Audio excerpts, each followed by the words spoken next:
CM KCR తో big B Amitabh Bachchan భేటీ అయ్యారు.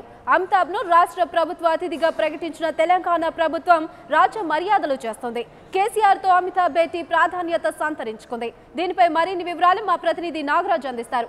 నాగరాజ్, చెప్పండి, కేసీఆర్ తో అమితాబ్ బచ్చన్ భేటీపై మీ దగ్గరున్న వివరాలేంటి? అలాగే ఏ అంశాలపై చర్చ జరుగుతుంది?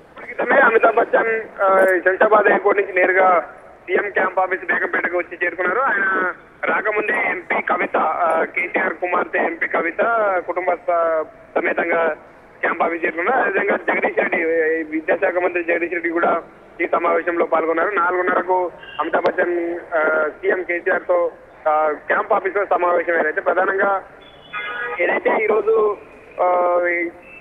అక్కినేని నాగేశ్వరరావు అవార్డు తీసుకుంటున్న సందర్భంగా 6 గంటలకు, సాయంత్రం 6 గంటలకు అన్నపూర్ణ స్టూడియోలో అమితాబ్ బచ్చన్ కు ఈ అవార్డు అందజేయన్నారు. దీనికి ఆయన సెలెక్ట్ అయినారు. ఈ నేపథ్యంలో కట్టసిగానే, అంటే మర్యాద పూర్వకంగానే సీఎం కేసీఆర్ ను కలిసిన చెప్తున్నారు.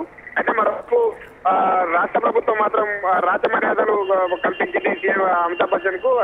శంషాబాద్ ఎయిర్పోర్ట్ నుంచి ఇక్కడ వరకు కూడా ఎస్కార్ట్ వాహనం ప్రొవైడ్ చేసి బెంజ్ కార్ లో ఆయన ఇక్కడికి క్యాంప్ ఆఫీస్ వరకు కూడా తీసుకొచ్చారు. మరి కొద్దిసేపటి తర్వాత 6 గంటలకు ఏదైతే అన్నపూర్ణ స్టూడియోస్ లో జరగనున్న అవార్డు ఫంక్షన్ కార్యక్రమానికి సీఎం కేసీఆర్, అమితాబ్ బచ్చన్ కూడా వెళ్ళనున్నారు. అది మరో 6 గంటల్లో ఇక్కడ నుంచి వెళ్తారని మనకు సమాచారం వస్తా ఉంది. అయితే మొత్తానికి మరోవైపు ఏదైతే రాష్ట్ర ప్రభుత్వం ఫిలిం సిటీ ఏర్పాటు ఏదైతే చేపడతా ఉందో, రాచకొండ గుట్టలో ఫిలిం సిటీ ఏర్పాటుకు సంబంధించి సీఎం కేసీఆర్ ఇప్పటికే ఏరియల్ సర్వే కూడా చేస్తున్నారు. దానికి సంబంధించిన దాదాపుగా 2000 ఎకరాల్లో ఫిలిం సిటీ ఏర్పాటు చేసి ప్రభుత్వం కసరత్తు చేస్తాం. దీనికి సంబంధించి కూడా ఈ సందర్భంగా ఈ సమావేశంలో అమితాబ్ బచ్చన్ తో సీఎం కేసీఆర్ చర్చించే అవకాశం ఉందని చెప్తున్నారు. మొత్తానికి ఆ ఫిలిం సిటీ ఏర్పాటుతో పాటు ఇంకా రకరకాలుగా అమితాబ్ బచ్చన్ ను ఎయిర్పోర్ట్ లోనే, శంషాబాద్ ఎయిర్పోర్ట్ లోనే సినిమా హీరో నాగార్జున కూడా రిసీవ్ చేస్తున్నారు.